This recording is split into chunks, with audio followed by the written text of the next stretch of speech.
அந்த சோழ நாட்டை அடைவதற்குள் சோர்ந்து விடுகிறேன். ஏண்டி உன் கண்ணெல்லாம் செவந்து கிடக்கு?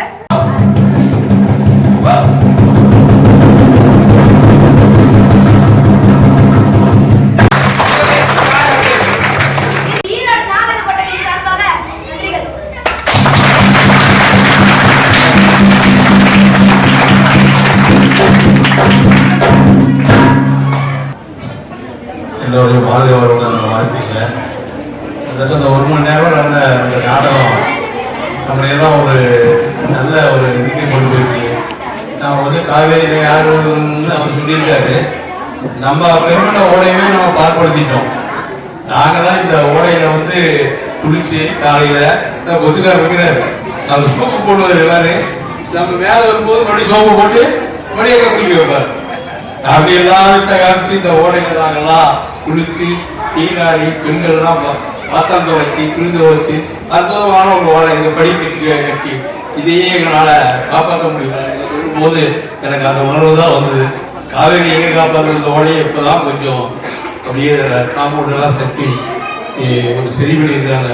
ஏன்னா நாங்கள் வந்து தாய் படித்தாலும் தண்ணீரை படிக்கக்கூடாதுன்னு சொல்லி இந்த ஓடையில் ஊற்று பறிச்சு தான் தண்ணி குடிப்போம்.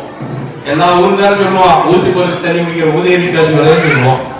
அப்படி மேற்பட்டு தண்ணி கஷ்டப்பட்டு இந்த ஓடையில தான் நாங்கள் தண்ணி குடிச்சு வளர்ந்தோம். நாங்கள் ஆரோக்கியமாக இருக்கோம்.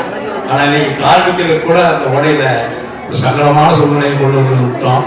இதில் வந்து சமுதாய குற்றம் தான் மனிதர்கள் நல்ல கருத்து சொன்னாங்க. அதே மாதிரி வேப்ப மரத்தை வந்து வீட்டுக்கு முன்னால எல்லாரும் வளர்த்துறோம். அது வந்து இந்த வேர் வந்து நீண்ட ஓடி இருக்கு. ஓடி உள்ள இருக்கக்கூடிய வெட்டுது. நம்ம அப்பா கட் பண்ணி அரிக்கு வாழ்த்து உங்களுக்கும் நல்லா வாழ்த்து சொல்லுவேன். அரி நல்லா வாய்ஸ் நல்லா வருவேன். வாழ்க்கை நல்லா வருவேன். அதனால நல்ல ஒரு சிறப்பான ஒரு நிகழ்ச்சி நடத்தி இருக்காங்க. மாடு வீட்டுக்கு ஒன்று முடியாதுங்களா இந்த கொட்டாயில வண்டிக்கு போய் எடுக்கலாம் அப்படிம்பாங்க. அப்படி பார்க்க வளர்த்துல இந்த பேச்சு வளர்த்துல அந்த கொட்டாயின்னு இருக்கும். அந்த நாடக கொட்டாயின்னு கேட்டதுமே எனக்கு மனசுல உருவம்ன்றது அவங்க போய் பார்க்கணும்னு சொல்ல உடனே நாங்கள் போய் பார்த்துட்டு அப்பவே என் மனசுல ஆழம் பதிவிச்சு எப்படி போட்டாலும் ஏதோ ஒரு டைம் கொடுத்து அவங்க பார்த்து அங்கே நடிக்க சொல்லலாம் அப்படிங்கிற அது பார்த்து பிற்பாடு இப்போ பார்த்து என் நண்பர் ஈரோட்டில் சொல்லிட்டாங்க. அவங்க நம்ம எப்போ டைம் கிடைக்குதோ அவங்க கூப்பிட்டு ஏதாவது ஒரு இடத்துல நல்ல நிகழ்ச்சி ஏற்பாடு செய்யணும் அப்படின்னு சொல்லிட்டு போனாங்க.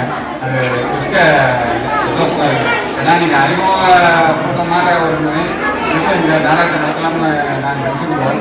இன்னைக்கு நிறைய வாய்ப்புள்ள வாய்ப்பு கொடுக்கறதுக்கு ஆசை மனசுக்கு வந்துருச்சு. அதனால எங்கே வாய்ப்பு கொடுக்குறோம் எல்லாம் சொல்லி நடிக்கலாம். சொன்னாங்க. ஆனால் இந்த நாடகம்